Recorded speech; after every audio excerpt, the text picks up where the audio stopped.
오늘 3주차 강의 진행되고 4주차까지 진행을 하고 3주 이상 출석 확인 어떻게 하는지 이제 모두 아시죠?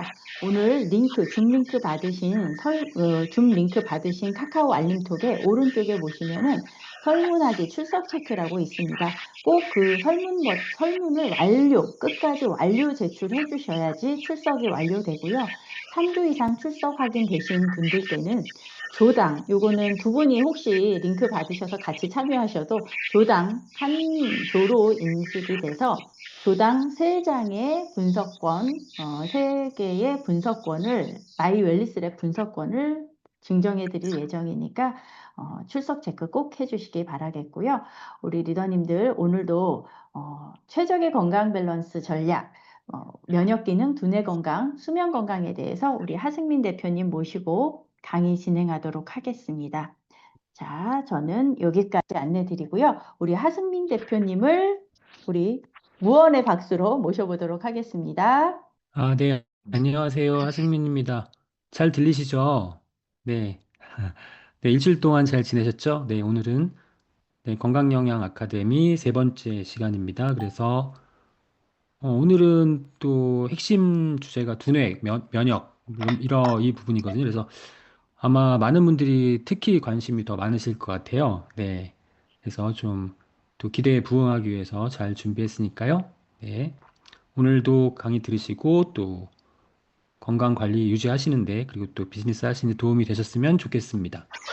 그러면 이제 오늘 또 마찬가지로 이렇게 채팅창에 이제 나중에 강의 이제 후반부에 채팅창 열어드리면은 강의 들으시면서 궁금했던 점, 또 평소에 이제 질문 하고자 하셨던 그 부분들 질문해 주시면은 강의 시간 전이면 제가 답변해 드리고 또 못한 답변은 다음 주에 해 드리도록 하겠습니다. 네, 오늘 아까 이제 미리 막 질문을 올려주시는 걸 제가 잠깐 봤는데, 네, 또 그중에 또 일부는 또 오늘 강의 들으시면서 또 그 궁금증이 해소되실 수도 있습니다. 네. 어, 그래서 오늘 제가 준비한 자료를 한번 보면서 시작을 해보도록 하겠습니다. 네, 자료도 잘 보이시리라 네, 생각이 되고요. 네. 음, 네, 오늘은 말씀드린 대로 기억력 개선, 뭐 수면 건강, 그 다음에 면역에 관련된 부분을 좀 전반적으로 네, 살펴보도록 하겠습니다. 먼저 이제 지난주에 또 질문을 많이 해주셨는데 그 질문 제가 전달받은 그 내용을 이제 답변을 좀 해드리도록 하겠습니다. 첫 번째는 갑상선 저하와 항진의 관리 방법의 차이가 궁금합니다. 각각 좋은 영양소 추천 부탁드립니다. 그래서 이제 갑상선 저하나 항진증, 저하증에는 갑상선 호르몬이 좀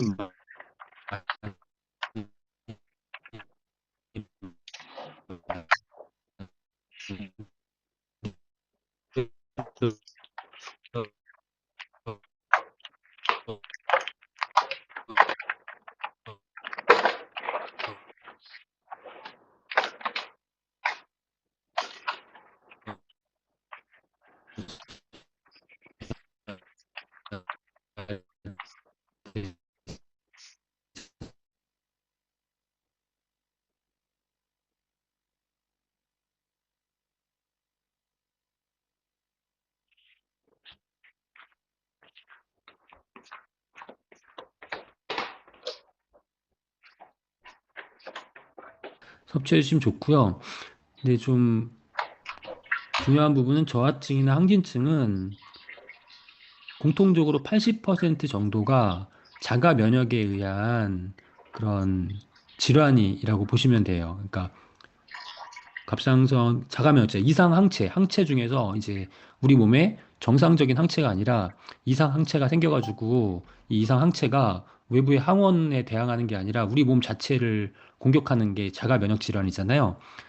갑상선 질환도 80%는 자가 면역 질환이에요. 항진증도 그렇고 저하증도 그렇고. 그래서 이 이상 항체를 좀 줄일 수 있는 그런 영양소가 필요해서 면역 건강 관리가 중요합니다. 그래서 이제 셀레늄이 특히 중요하고요. 셀레늄이 이런 이상 항체를 줄이는 데 도움이 되는 그런 영양소로 좀 알려져 있어요. 그래서 셀레늄이 공통적으로 저하증이나 항진증에 중요합니다. 그리고 이제 오늘 그 면역에 대한 내용들을 쭉 할 텐데 이 면역 관리에 도움이 되는 면역 건강에 도움이 되는 그러한 영양소들이 네, 기본적으로는 갑상선 건강에는 도움을 줄 수 있습니다. 네, 그리고 지난 시간에 말씀드렸듯이 이 호르몬 분비선은 다 연결이 되어 있다고 말씀을 드렸어요. 호르몬 축이라고 네, 기억나시죠? 갑상선과 부신과 성호르몬선이 다 연결이 되어 있기 때문에 종합적으로 관리하는 게 필요하다. 그래서 네, 갑상선에는 뭐 지금 말씀드렸고 부신 건강을 위해서는 비타민 C하고 비타민 B5, 판토텐산과 마그네슘, 아연이 중요하다라고 말씀을 드렸고요. 그다음에 이제 성호르몬선에 있어서는 이제 그 독소형 에스트로겐, 특히 여성분들 독소형 에스트로겐을 잘 해독을 하고 그다음에 노폐물을 잘 배출을 시켜야 되기 때문에 간에서의 해독과 장에서의 배출 이 부분이 중요하다. 간에서 해독을 위해서는 비타민 B군과 밀크시슬 항산화 영양소와 그다음에 필수 아미노산 그리고 장에서의 배출을 위해서 프로바이오틱스가 중요하다는 말씀을 드렸어요. 그래서 간과 장의 건강이 이 노폐물 해독과 디톡스와 노폐물 배설에 중요하고 그 부분이 이제 바탕이 되어야만 이제 성호르몬선을 건강을 유지하는 데 중요하다라는 그런 내용을 잘 기억하시면은 이렇게 전반적인 관리하시는 데 도움이 되실 것 같습니다. 네, 옥타코산올 단종이라 같지는 않더라도 최선의 대체를 할 수 있는 제품 추천 부탁드립니다. 제가 솔직히 말씀드려서 옥타코산올 단종된다라는 거를 정보를 받지 못했어요. 그래서 저도 옥타코산올이 지금 이제 섭취를 하고 있는데 운동을 하니까. 그런데 이제 어, 저도 다른 제품을 좀 찾아야 될 것 같습니다. 네.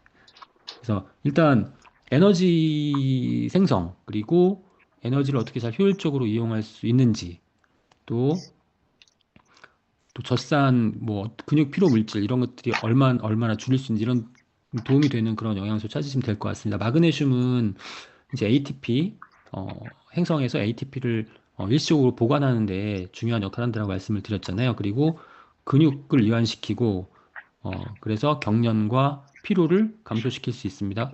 마그네슘은 운동 전후에 섭취해 주시면 좋아요. 또 젖산 축적, 근육에 젖산이 축적되면은 근육이 피로감을 많이 느끼게 되기 때문에 젖산의 축적을 완화시키는 데 간접적으로 도움이 되기 때문에 마그네슘 추천하고 그다음에 에너지를 생성하는데 에너지 대사에 중요한 역할을 하는 것이 비타민 B군.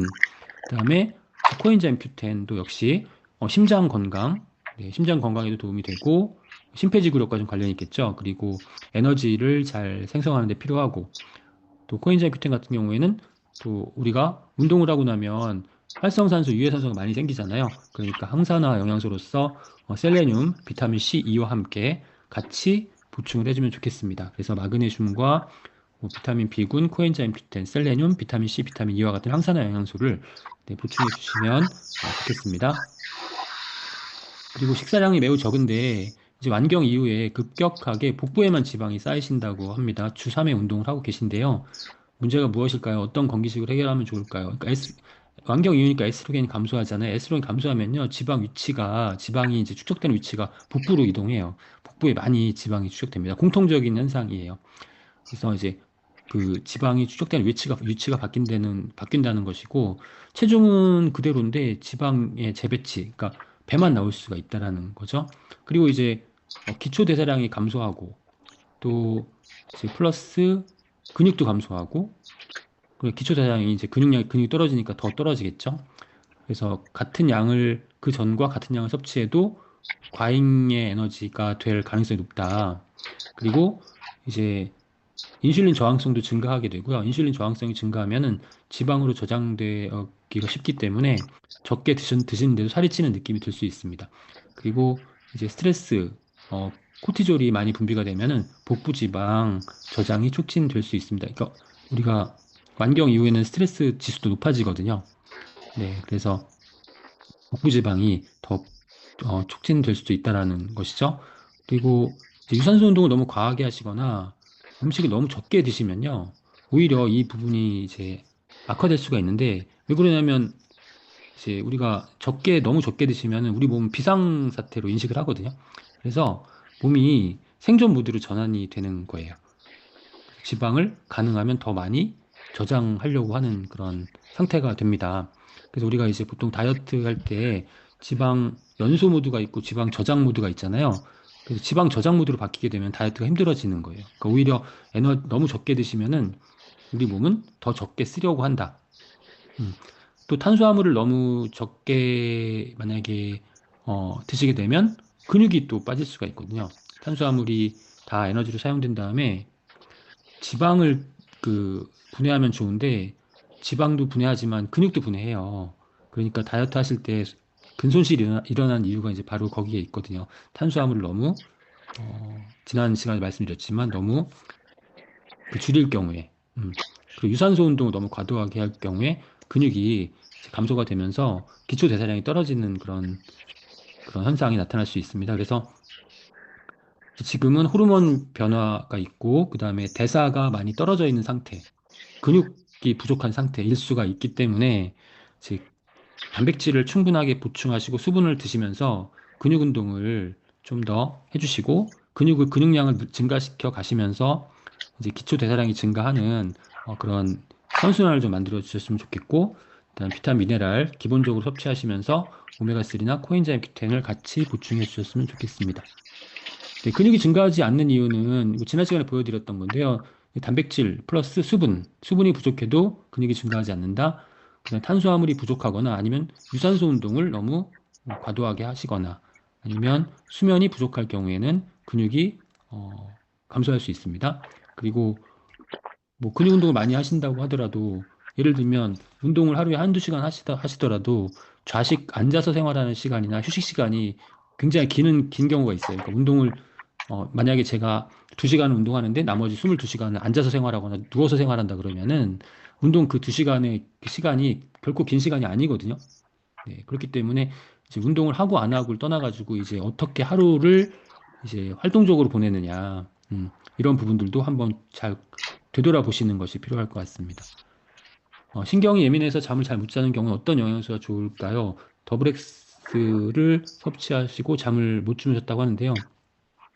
아주 민감하신 분인 것 같아요. 그러니까 더블엑스에 비타민 B군이 있기 때문에 비타민 B군이 다 그런 건 아니지만 비타민 B군의 일부가 에너지 대사에 관여를 하고 있기 때문에 이제 쉽게 말하면 몸을 깨우는 영양소라고 할 수 있습니다. 그러니까 저녁에는 오히려 각성 효과가 나타날 수 있습니다. B2, B6, B12 같은 경우에는 그래서 이제 좀 민감하신 분들은 더블 X를 약간 좀 일찍 섭취를 해주시면 주무시는데 조금 덜 불편함을 느끼실 수가 있을 것 같아서 아침에 드시고 뭐 조금 더 점심과 저녁 중간에 섭취를 해주시면 좋을 것 같습니다.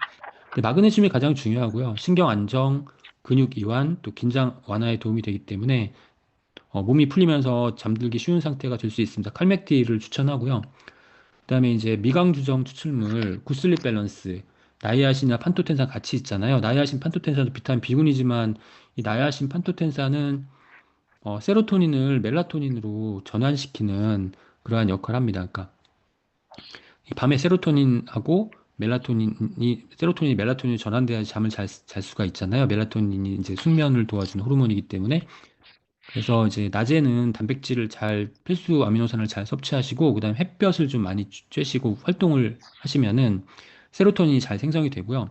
그다음에 나이아신, 판토텐산, 비타민, 미네랄을 잘 보충을 해주시면은 멜라토닌으로 잘 전환이 됩니다. 그래서 음, 이렇게 영양 관리를 해주시면 될 것 같고 그다음에 스트레스 관리가 필요하다. 왜냐하면 이게 이제 스트레스는 일주기 리듬하고 관련이 있습니다. 일주기 리듬이 이제 하루에 우리 인체는 그 빛과 연계가 되어서 이제 우리 몸의 모든 호르몬 분비 이런 부분들이 다 빛의 영향을 받거든요. 그게 일주기 리듬이에요. 그러니까 일주기 리듬은 몇십만 년, 몇백만 년 동안 우리 체내에 지금 각인되어 있는 그런 생체 시계라고 보시면 되는데 이게 해가 뜨면 우리는 깨고 해가 지면은 잠을 자게 되어 있거든요. 근데 이제 이게 현대인들의 생활 패턴상 많이 바뀌었잖아요. 그러니까 어두워져도 잠을 안 자고 이제 버티는 그런 생활 습관.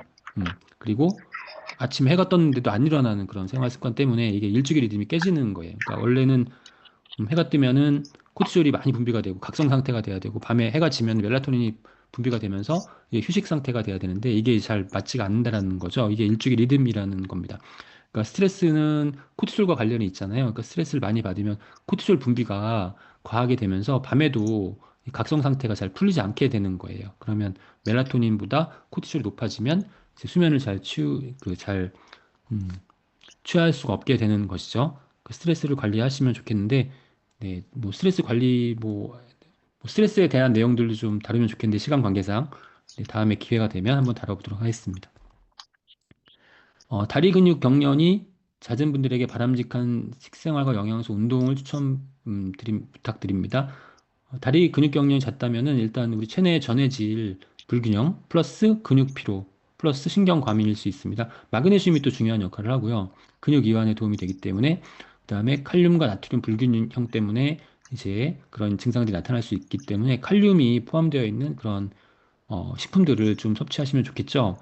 칼륨이 포함되어 있는 식품들은 뭐 바나나, 뭐 아보카도 이렇게 검색해 보시면 다 금방 나옵니다. 우리가 평소에 네, 조금만 신경 쓰시면 이 칼륨이 많이 함유되어 있는 그런 식품들을 쉽게 섭취하실 수가 있으니까 그러한 식품을 좀 보충해 주시면 좋겠고요. 그다음에 이제 수분을 좀 잘 보충해 주시고 그다음에 뭐 운동을 많이 하시는 경우에도 근육 경련이 올 수가 있거든요. 뭐 그런 부분들은 이제 조절하시면 될 것 같고, 그다음에 혈액순환 이런 부분도 영향을 미치기 때문에 단백질을 충분히 보충하시면서 비타민, 미네랄, 그다음에 오메가3 같이 섭취해 주시면은 오메가3가 혈행 개선에 도움이 되고 근육의 염증을 개선하는데 오메가3 염증, 네, 그런 염증을 개선하는 역할을 하니까 네, 오메가3를 보충해 주시면 좋고, 이제 운동을 하실 때 스트레칭을 좀 자주 해주시고, 그다음에 카프레이즈라고 해서 이제 뒤꿈치를 들어 올리는 평소에 이제 휴식하실 때도 뒤꿈치를 이렇게 서서 들어 올리는 그런 동작을 반복해 주시면은 아무래도 혈액순환도 좋고, 다리 이제 하체, 종아리, 이제 근육을 이완시키는 데도 스트레칭 효과가 있기 때문에 좋습니다. 그냥 마사지나 폼 롤러를 활용하시는 것도 좋겠습니다. 네, 시중에 과자, 마시멜로, 초콜릿, 젤리 등을 먹으면 피부가 막 가렵다는데 이런 경우 어떤 건강식품이 도움이 될까요? 네. 이제 어떤 건강식품을 섭취하시기 전에 뭐 마시멜로, 초콜릿, 젤리 등을 안 드시는 게 더 필요하겠죠. 네. 단순 알레르기보다는 일단 이거는 마시멜로나 초콜릿, 젤리 등을 섭취하셔가지고 이러한 그 가려움 증상들이 나타날 수가 있어요. 그러니까 혈당 반응, 그다음에 첨가물에 민감하신 경우 히스타민 반응이 섞여서 이제 나타나는 경우인데 혈당이 올라가면은 염증 반응이 생기거든요. 또 인슐린이 이제 혈당을 줄이기 위해서 인슐린이 분비가 되면서 또 염증을 유발할 수 있습니다. 그 염증이 발생하면은 피부 가려움이나 따가움을 느낄 수가 있고요. 그다음에 첨가물 민감 반응, 과자나 뭐 이런 가공식품에 색소나 향료, 보존제가 많잖아요. 그리고 젤리나 마시멜로 네, 이런 경우에도 그렇고 그러면 이제 이런 또 일부 초콜릿 가공식품에는 히스타민이라고 하는 그런 어, 히스타민 독성 물질을 분비를 유도시키는 거예요. 그러니까 염증 반응이나 항원항체 반응에서 우리 그 면역세포가 히스타민을 이제 분비를 하게 되면은 히스타민 독성 물질이기 때문에 그런 항원을 제거하는 데 사용돼야 되는데 그렇지 않고 그냥 일반적으로 항원이 없는 상태에서 히스타민이 분비되는 그러한 작동을 유도하는 게 있거든요. 그럼 히스타민이 분비되면 이제 가려움증을 유발시키게 되는 거라서 알레르기 검사 뭐 히스타민 수치나 이런 건 정상인데 그런 경험을 하실 수가 있어요. 그래서 이제 그러한 가려움증을 유발하는 그런 식품은 좀 줄여주시고 비타민 C 그리고 음, 비타민 C는 히스타민 분해하고 항염 효과가 있기 때문에 가려움 완화시킬 수 있고 그다음 오메가3는 염증 억제하고 피부 안정화에 도움이 되고요. 마그네슘은 신경 안정, 가려움 민감도 감소시킬 수 있고 네, 프로바이오틱스는 네, 장 건강 개선, 음식 반응을 감소시킬 수 있습니다. 아연은 피부 회복, 면역 균형에 도움이 됩니다. 그래서 네, 이러한 영양소를 섭취를 해주시면 좋겠습니다. 한 가지 좀 말씀드리고 싶은 건데 오늘 또 이제 여러 가지 내용 중에 공통적으로 등장하는 개념 이제 지난번에 말씀을 드렸는데 이제 인슐린 저항성이 나오죠. 인슐린 저항성과 지난 시간에 말씀드린 것 같은데 인슐린 저항성은 어떤 거랑 같은 거라고요? 만성 염증과 같다. 그러니까 인슐린 저항성은 만성 염증을 유발시킨다. 그럼 만성 염증은 또 뭐랑 똑같은 거라고요? 네, 비만. 비만과 똑같은 거다. 비만은 네, 뭐예요? 저강도의 만성 전신성 염증, 이 비만이다 이렇게 정의한다고 말씀드렸잖아요. 인슐린 저항성은 만성 염증이고 만성 염증 유발시키고 만성 염증은 비만을 유발시키고 비만은 또 인슐린 저항성 유발시킬 수 있고 이게 다 같은 개념이다 이렇게 이해하시면 좋겠습니다. 네, 오늘은 기억력 개선, 눈 건강, 면역 건강 등에 대해 살펴보도록 하겠습니다. 기억력, 네, 뇌의 기능이 떨어지는 거잖아요. 그 평균 40에서 45세부터라고 조사가 되었다고 합니다. 기억력이 감퇴되는 시기가 여러 가지 원인이 있겠죠. 스트레스, 알코올, 약물이나 뭐 수면 부족, 또 우울증, 또 이런 원인들에 의해서 인지 기억력이 떨어질 수 있다. 그다음에 나이가 들면 자연적으로 네, 치매 등의 퇴행성 질환이 생길 수가 있죠.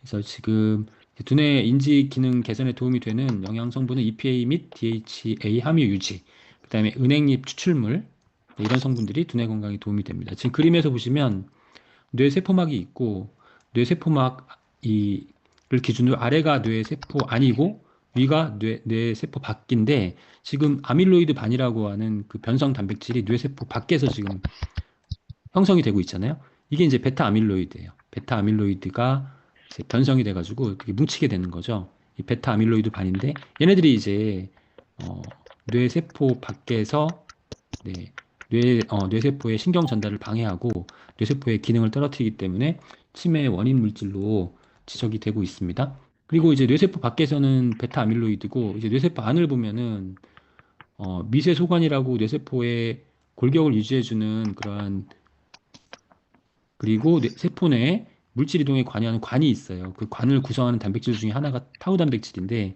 이 타우 단백질이 변성돼가지고 네, 이탈해서 응집되는 현상, 신경섬유 덩어리가 형성이 되면서 뇌세포의 기능을 마비시키거나 저하시키게 되는 거죠. 뇌세포 안에서 발생하는 거예요. 그래서 치매의 원인은 뇌세포 외부에서는 베타 아밀로이드, 뇌세포 내부에서는 타우 단백질 이 두 가지가 이제 지금 현재로서는 치매의 원인 물질로 지적이 되고 있습니다.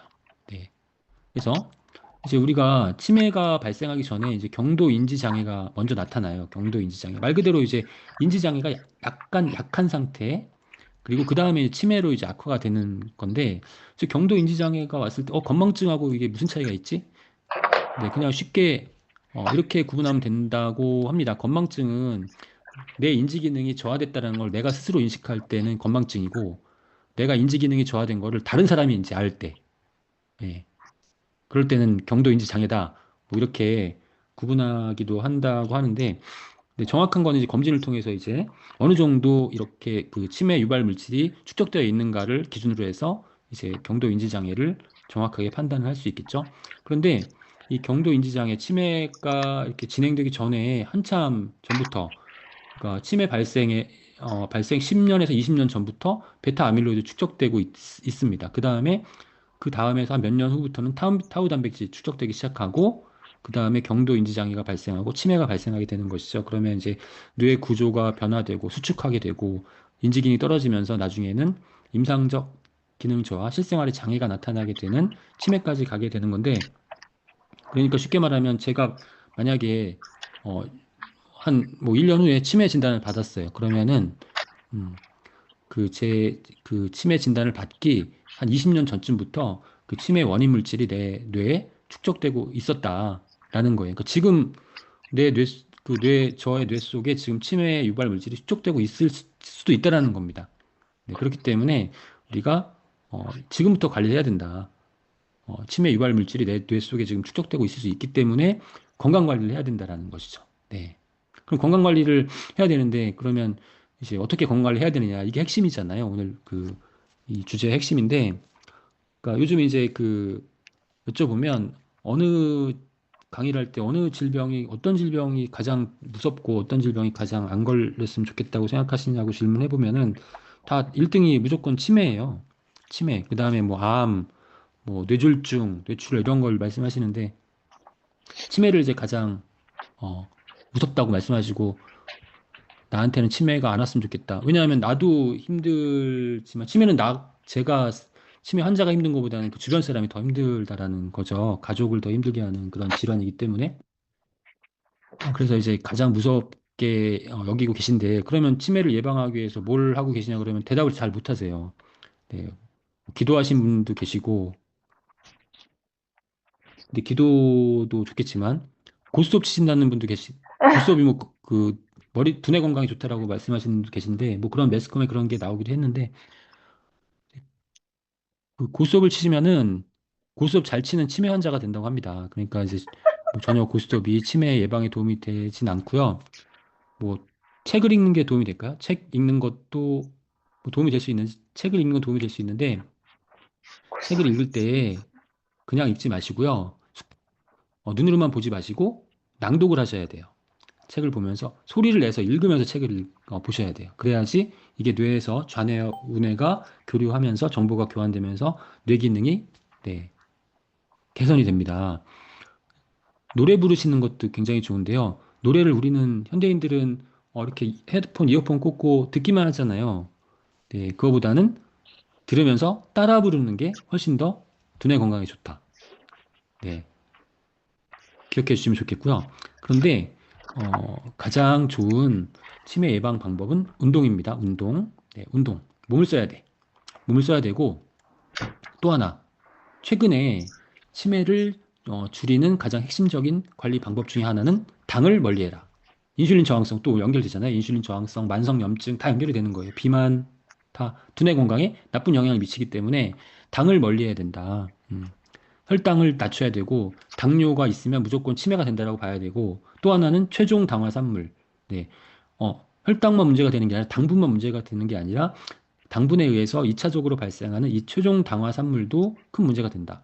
그리고 이 최종 당화 산물 AGE인데, 이 AGE가 어떻게 생기냐면, 우리가 당을 일반 식사를 통해서 당이 들어오잖아요. 당과 결합해가지고 열을 가한 단백질이나 지방이 결합해서 최종 당화 산물을 만든다는 거예요. 그러면 우리 체내에서, 네, 단백질 기능을 손상시키고 염증 및 산화를 유발시킨다.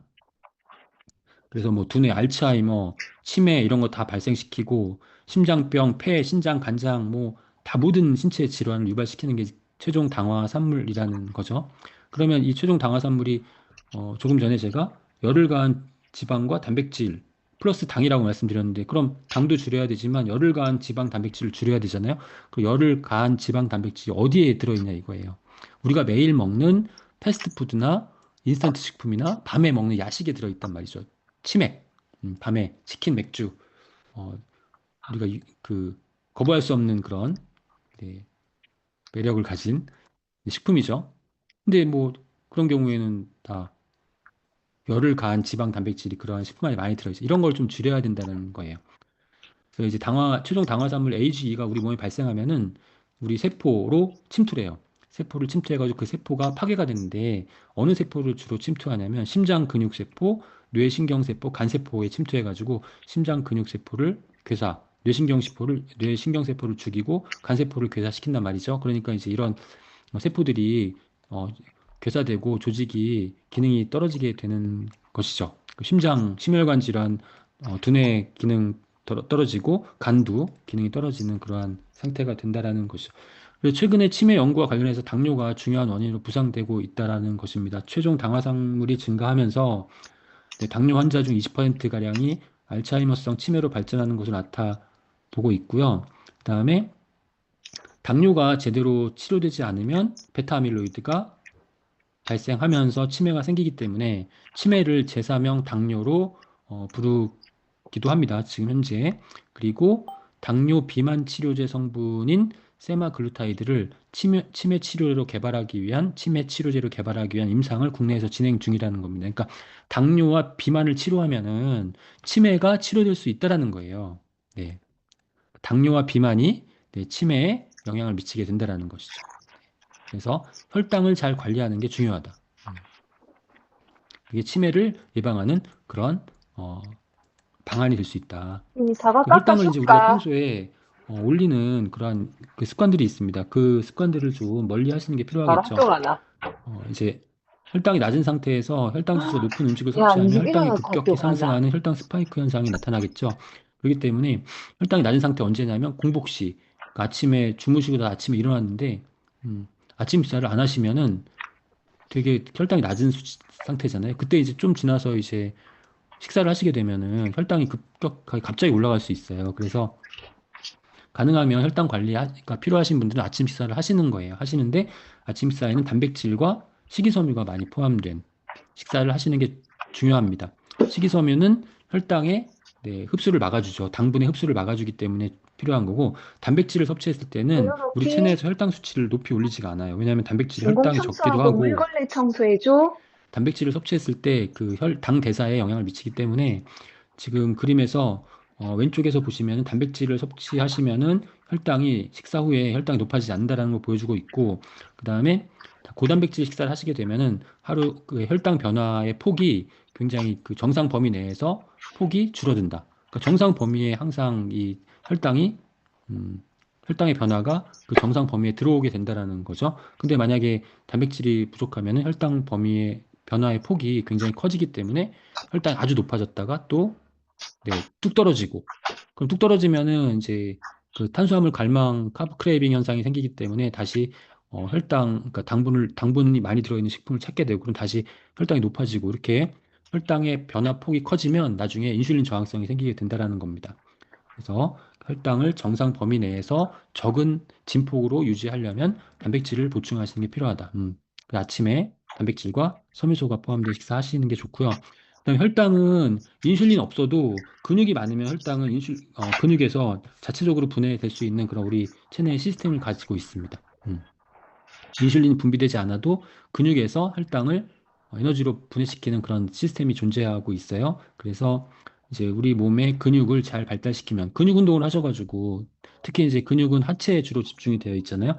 그래서 근육 운동을 하시게 되면은 네, 혈액 속의 포도당이 근육세포로 이동하면서 혈당을 낮출 수 있다. 음, 또 가장 큰 기관 체중의 약 근육이 가장 크고 이제 포도당의 80% 흡수하는 그런 대사 기관이기 때문에 근육을 잘 유지하는 게 중요하다라는 것이죠. 운동을 통해서 근육이 생성되면 네 그러면 혈당 관리에 도움이 되겠죠. 네, 두뇌 건강에 또 필요한 영향을 미치는 것이 이제 스트레스입니다. 스트레스. 네, 스트레스 많이 받으면 두뇌 기능이 떨어져요.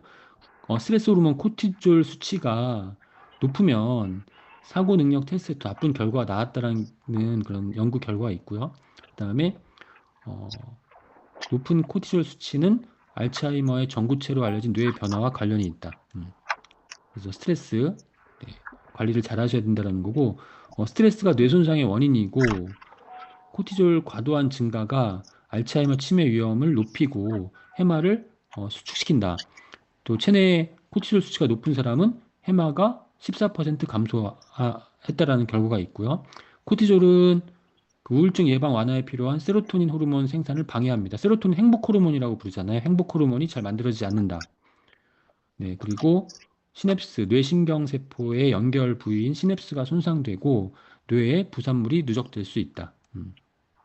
그래서 이 스트레스가 뇌 건강에는 직접적으로 악영향을 미치게 된다. 그 스트레스를 잘 관리하시는 게 필요하다라는 것이죠. 우리가 이제 운동이 우리 두뇌 건강에 도움이 된다고 말씀 지금 계속 드리고 있잖아요. 그 운동이라고 하는 건 신체 활동이잖아요. 근데 신체 활동인데 같은 신체 활동이라고 하더라도 이렇게 전혀 두뇌 건강에 결과적으로 이제 다른 영향을 미칠 수가 있습니다. 예를 들면 운동을 하면은 두뇌 건강에 도움이 되는데 같은 신체 활동이지만 일을 하면 노동을 하면 육체 노동을 하면 두뇌 건강에 더 나쁜 영향을 미쳐요. 같은 신체 활동이지만.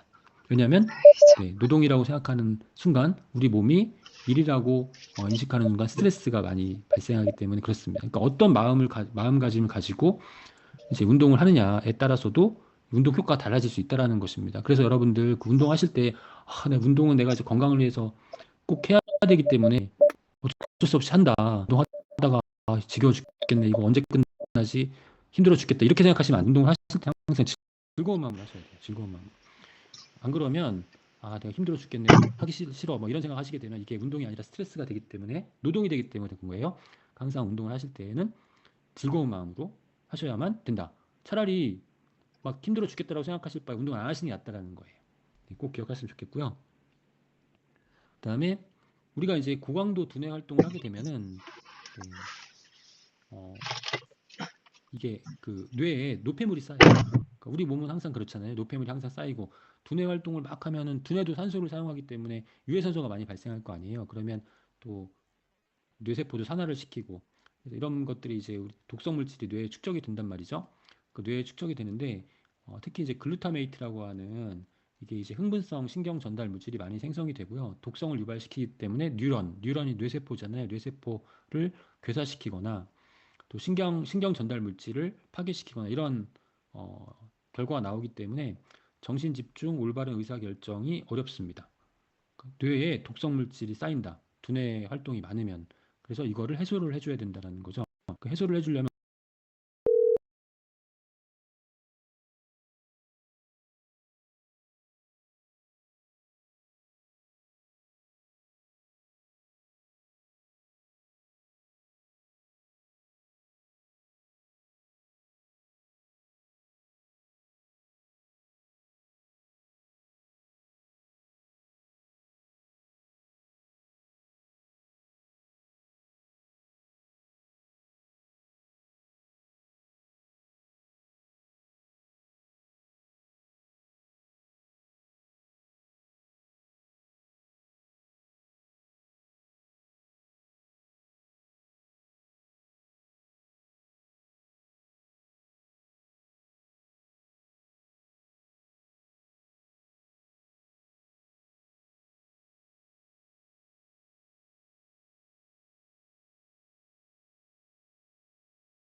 을 촉진시키고 또 자가 면역 반응을 일으켜서 우울증, 자폐, 인지기능 저하, 뭐 알츠하이머, 다발성 경화증 등을 유발시킬 수가 있습니다. 그래서 만성 염증 관리하는 것은 곧 인슐린 저항성을 관리하는 것과 똑같습니다. 비만을 관리하는 것도 똑같습니다. 그러니까 만성 염증을 관리하기 위해서 필요한 영양소, 염증을 좀 개선하는데 필요한 영양소를 정리를 해보면 오메가3 지방산, 오메가3 지방산은 염증을 개선하는 데 필요한 영양소, 기본적으로. 그다음에 식물 영양소는 항산화 안녕하세요. 네, 기능과 저 항염증 벨버동 작용을 동시에 301호 가지고 있습니다. 인터폰을 좀 식물 할 수 영양소, 있을까요? 그 식물에 많이 들어있는 그런 301호. 영양소들, 제가 저 차를 그다음에 빼다가 프로바이오틱스, 살짝 부딪혀갖고 기스가 좀 난 것 프로바이오틱스도 같은데 차주분하고 염증을 통화했더니 억제하는 집에 그런 뭐 아들이 기능성 있을 가지고 거라고 있으니까 아들이 이 잠깐 차 상태 좀 오메가3 보라고 지방산, 그다음에 그러더라고요. 식물 영양소, 프로바이오틱스가 아니요. 염증을 벨버동 301호에 인터폰을 좀 할 수 있을까요? 조절하는 데 도움이 된다라고 기억하시면 좋겠습니다. 네. 그리고 뭐 운동과 두뇌 건강과 관련해서는 운동을 꾸준히 하시게 되면 치매 발생률이 낮다. 운동이 가장 좋은 치매 예방 방법이다라는 점, 이런 알겠습니다. 부분도 들어요. 기억해 주셨으면 아, 좋겠고요. 네네네네. 그러면 아까 이제 인슐린 저항성, 만성 염증, 비만 똑같다고 말씀드렸고 운동을 또 안 하시게 되면은 자연스럽게 이제 과잉 에너지가 생기기 때문에 전화를 안 비만이 받나요? 발생하겠죠. 비만을 보면 복부 비만과 치매 발병 위험 관계를 이제 조사한 연구가 있거든요. 그러니까 복부 비만이면은 치매 위험성이 높아진다라는 거고요. 그리고 이제 운동을 하게 되면은 치매의 발생을 줄일 수 있다라는 그런 직접적인 결과도 있습니다. 지금 아, 보시면 전화 먼저 물어보기 그래가지고 일단 인터폰으로 경도 인지장애 해보려고. 판정 후 뇌그룹을 이제 분석을 한 일단 거예요. 전화 안 받아요. 아, 그랬더니 인터폰 안 받아요? 운동을 아, 알겠습니다. 이제 그럼 제가 경도 차주분하고 다시 인지장애 통화해 판정 볼게요. 감사합니다. 경도 인지장애 판정을 받기 전 후에 계속 운동을 하면은 치매로 이완될 확률이 4.8%. 그리고 경도 인지 장애 후 운동을 하게 되면 치매가 될 확률이 6.3%. 그다음에 운동을 계속 안 하면 8.7%. 그러니까 운동을 하게 되면은 경도 인지 장애 상태에서 치매로 악화될 가능성이 낮아진다라는 것을 보여주고 있습니다. 그 뇌는 결국 운동을 원한다. 그러니까 몸의 움직임이 뇌 발달을 촉진시키고 인지 기능을 유지하는 데 필요하다. 그래서 운동을 하게 되면 BDNF라고 하는 뇌 유래 신경 영양 인자라고 하는 단백질이 발생을 해요. 그러니까 생성이 돼요. 그러니까 BDNF는 운동 능력과 신경 회복을 향상시키는 단백질이고 뇌세포를 보호하고 뇌세포 성장을 증가시키고 학습, 기억력, 기분을 향상시킵니다. 그래서 이 BDNF가 이제 많이 발생시키면 뇌 건강에 도움이 되는데 이 BDNF를 증가시킬 수 있는 것은 운동, 잠을 충분히 숙면을 취하는 게 굉장히 중요하고 아까 이제 뇌에 이제 쌓여 있는 노폐물을 이제 우리가 그 제거를 해야 된다고 했잖아요. 이 노폐물을 제거하는 것이 바로 수면이에요, 수면. 네. 잠시 후에 좀 살펴볼 거고요. 그리고 이제 이 BDNF 뇌율의 신경 영양 인자를 감소시키는 요인들이 있어요. 감소시키는 요인들이 뭐냐면 지방과 설탕. 네, 지방과 설탕. 현대인들의 건강에 적이라고 할 수 있는 과잉의 지방과 과잉의 설탕. 스트레스 또 BDNF를 억제하는 그런 요인이기 때문에 네, 참고하시면 좋겠습니다. 이 BDNF가 운동을 통해서 많이 생성이 되면요. 뇌에서의 신경 가소성을 유도합니다. 신경 가소성은 뭐냐면 뇌신경 세포, 뉴런이라고 하는 뇌신경 세포가 변화를 해서 뇌 건강에 도움이 된다는 게 신경 가소성이거든요. 신경이 바뀔 수 있다라는 게 신경 가소성입니다. 이 신경 가소성에 대해서는